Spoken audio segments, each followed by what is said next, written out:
look back 15 years ago, compact crossovers were a type of niche vehicle.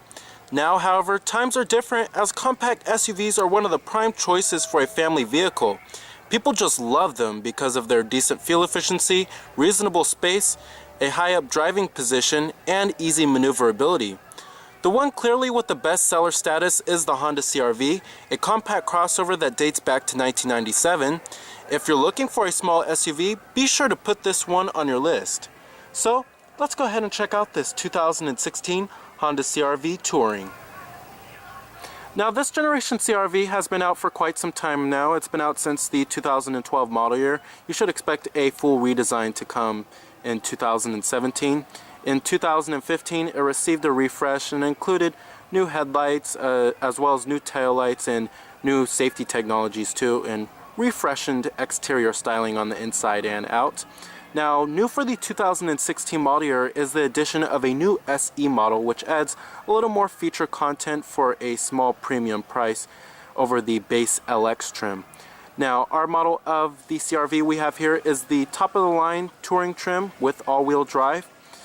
And it's pretty good looking. We do get projector headlights on the touring trim, and then when you step up to the EX trim and above, you do get LED daytime running lights. Overall, the style of the CR-V is very contemporary, and it's pretty good looking. Now, here goes the key fob design for the vehicle. It's your typical Honda Smart Key. You have your remote keyless entry, your lock, unlock to release your tailgate, and then your panic button. Now, it's the Urban Titanium Metallic exterior color with Smart Key access on the driver's door and the front passenger door. When you step up to the EX trim and above, you do get the Smart Key access and push button start too.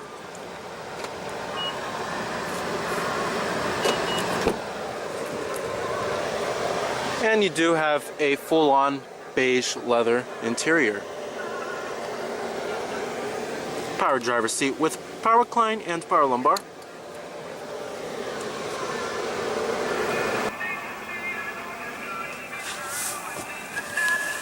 Now, one thing I really do love about the CR-V is that it has ease of ingress and egress, or in other words, it's easy to get in and out of the vehicle.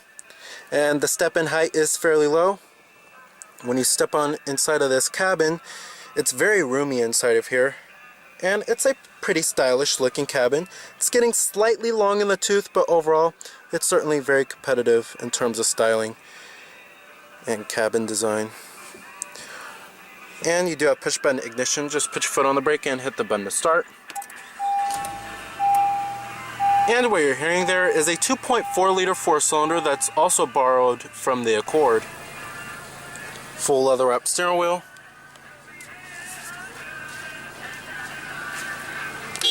Coming to your transmission, you have a CVT automatic. They introduced the CVT when they updated the CR-V in the 2015 model year.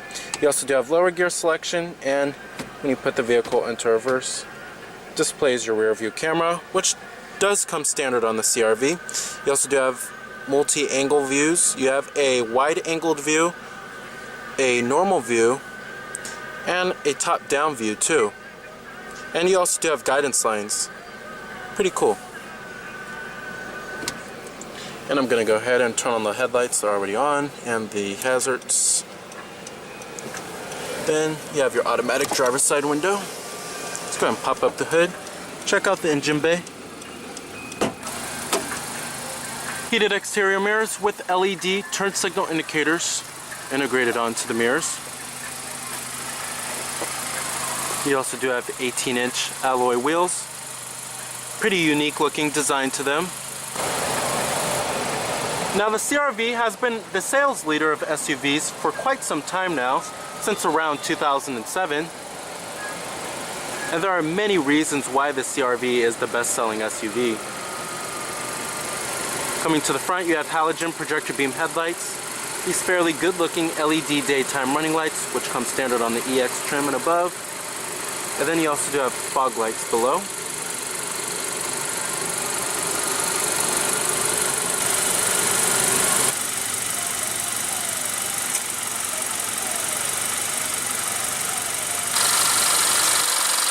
Now, powering the CR-V is the very familiar 2.4 liter inline 4-cylinder that's also borrowed from Honda's own Accord. It produces 185 horsepower at 6,400 RPM and 181 pound-feet of torque at 3,900 RPM, with EPA estimates being a very exceptional 25 in the city and 31 on the highway. But remember, we do have all-wheel drive here. If you go for the front-wheel drive models for the CR-V, you can earn up to 34 miles per gallon. One reason why it earns such high fuel economy numbers is the CVT automatic transmission.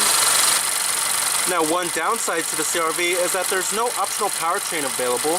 Many of its competitors do offer optional powertrains, such as the Ford Escape, Subaru Forester, and the Chevrolet Equinox.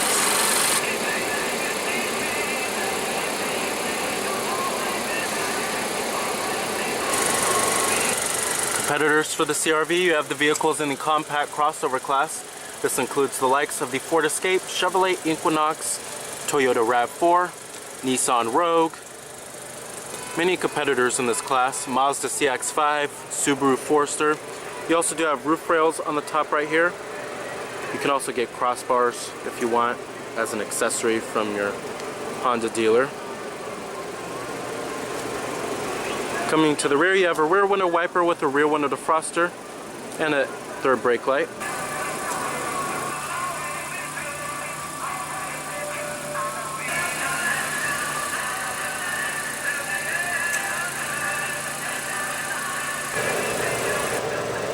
The tail lights really remind me of Volvo.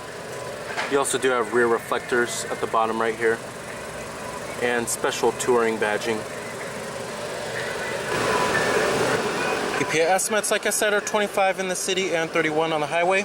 Total vehicle price, you're looking at $34,125. Coming to your power necessities, you have all of them: power windows, door locks, power mirrors, chrome interior door handles, and memory seat settings for 2 people.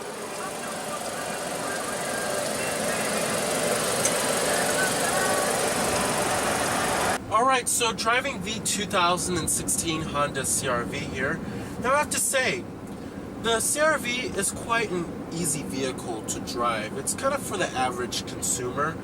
The handling and the feedback when it comes to the steering is pretty good.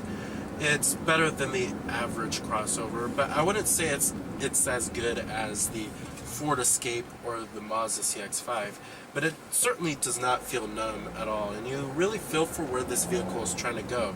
With that being said, the 2.4 liter 4-cylinder borrowed from Honda's own Accord is pretty good, and it provides a decent amount of power, but also the fuel efficiency isn't too bad either, earning up to 27 in the city and 34 on the highway. Now, that's pretty darn good, and it's much better than what the CR-V used to have, the old Ford cylinder used to have. However, I do have a complaint about the CR-V, and one of my gripes about it is that it doesn't have an optional powertrain available.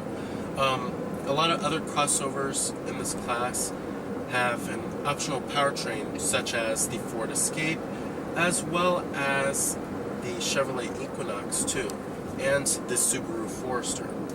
So this 2.4 liter 4-cylinder is the only powertrain you can get. Now, the CVT automatic transmission, which they changed for the 2015 update, it works pretty good. It does shift pretty seamlessly, I have to say. I'm very surprised.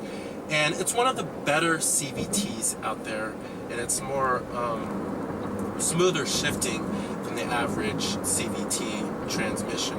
So overall, the CVT transmission isn't too shabby. So overall, I think if you're looking for a compact crossover that's pretty easy to drive on a daily basis and provides enough passing power while still being reasonably fuel efficient and still having okay handling, the Honda CR-V is an okay choice.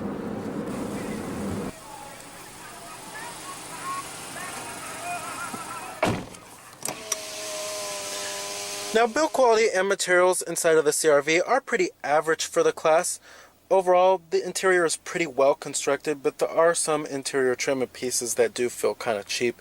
For example, like this hard touch upper door panel for the top of the line touring trim that almost cost $35,000. I would expect a soft touch upper door panel at least, but it's not that big of an issue. The mid door panel, soft touch, as well as the armrest. Coming up here, it's a hard touch plastic, but the graining of the plastic is pretty nice.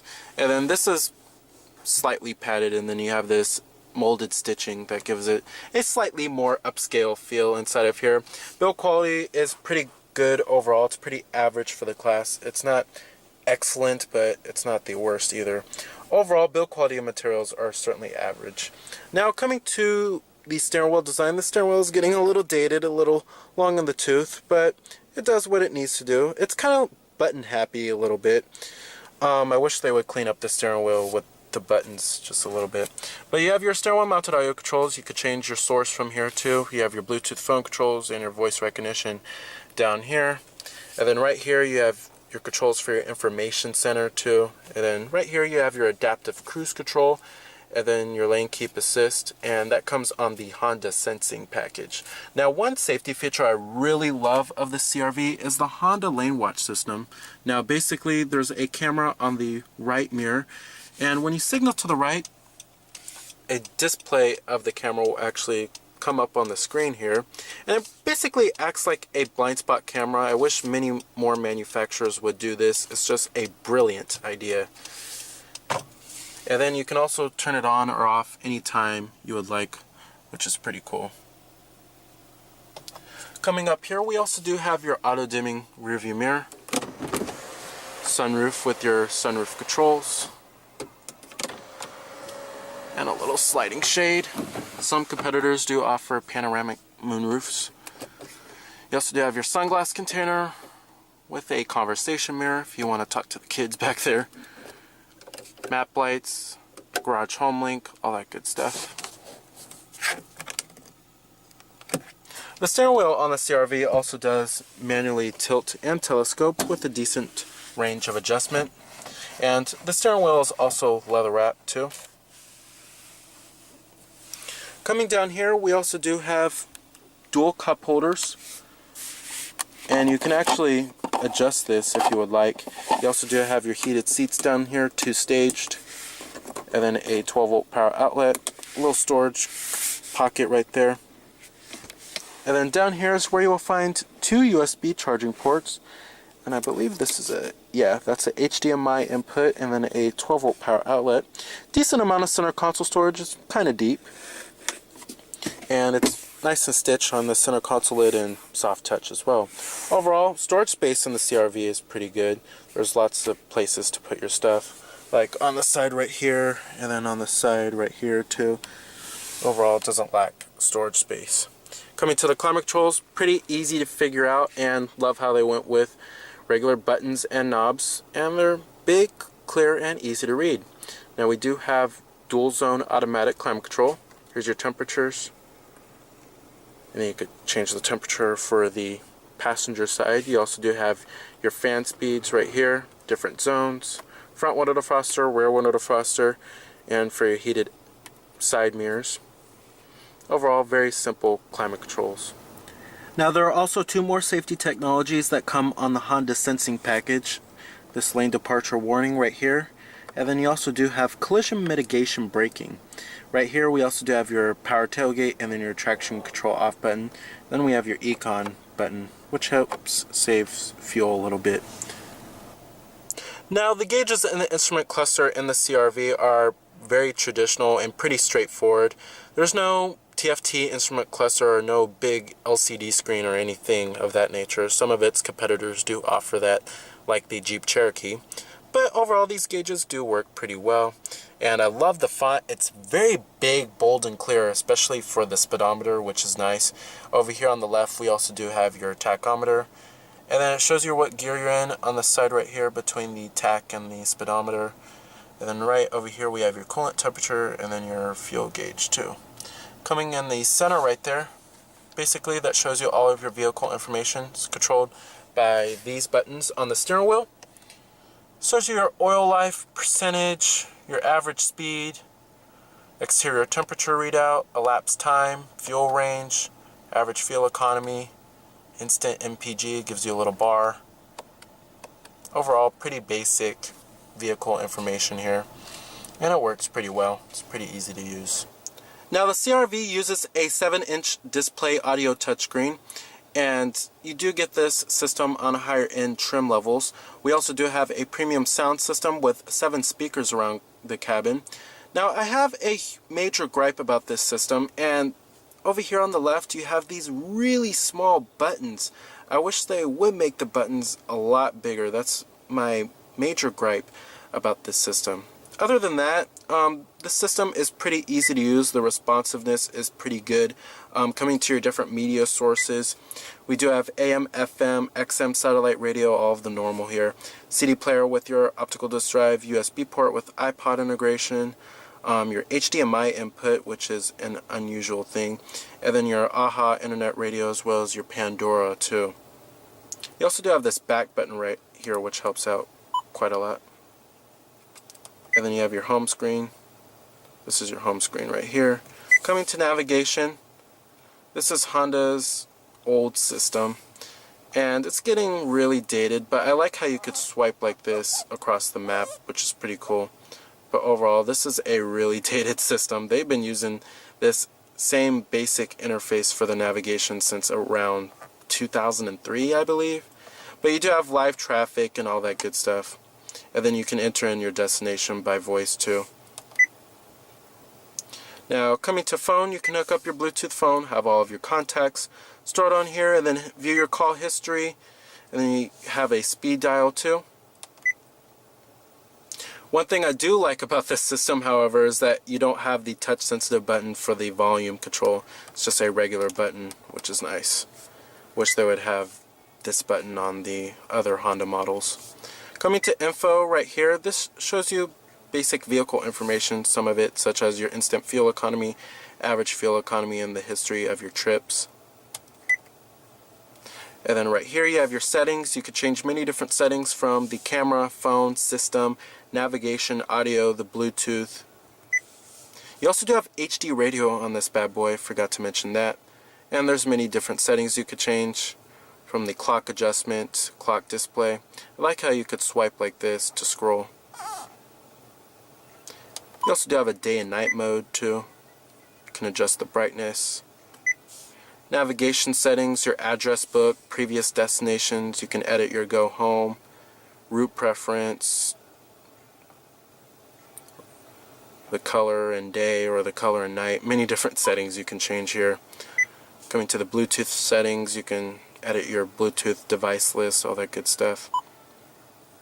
Overall, this system works very well. The responsiveness is excellent, and I love how Honda went with a regular button for the volume control. However, I just really hate that most of the buttons are small on the side right here. They really do need to change that. But overall, pretty excellent system. Now you also do have a little screen right there, and it's controlled by this button on the steering wheel.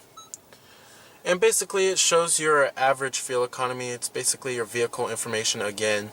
You have your digital clock, and then it shows you your radio, what radio station is playing. It also shows you your date and time. But to me this screen is kind of useless when all of the other screens show this information. Now visibility in the CR-V is a strength for the vehicle.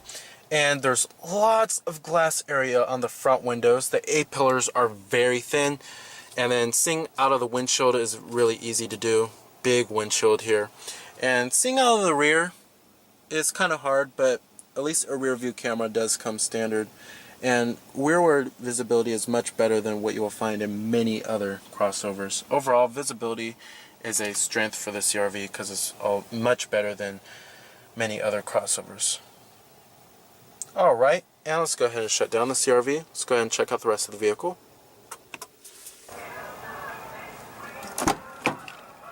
Now build quality and materials do follow through in the rear. You still have nice soft touch materials on the mid door panel and armrest, hard touch plastic on the upper door panel. Pretty consistent throughout the whole entire vehicle.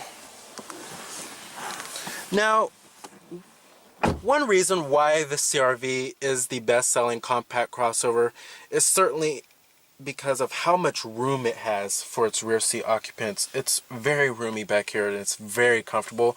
There's lots of legroom, lots of headroom. The seats are also very comfortable themselves and pretty supportive too, and they don't lack thigh support at all. You also do have dual mat pockets, rear air vents, and then a rear center armrest with cup holders. But it's just a very comfortable experience back here. Certainly can fit 3 full-sized adults back here. Alright. Now you do have a power tailgate. Just hold down the button right here on the key fob. Now, another reason why the CR-V is such a huge seller in the United States is its cavernous cargo space. The CR-V has certainly the best cargo space in the compact crossover class. It's one of the roomiest for sure. And to fold down the rear seats, it's a very simple and easy mechanism. Just pull on the levers right here, and the seats fold flat. Easy as that. Very convenient. And then you also do have a little side pocket right here too.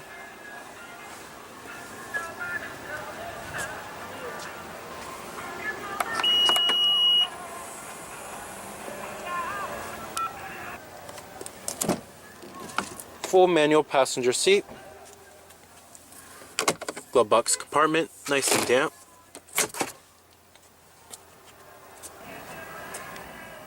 So even though the Honda CR-V is 4 years into this generation, it's still certainly one of the best compact crossovers you can buy.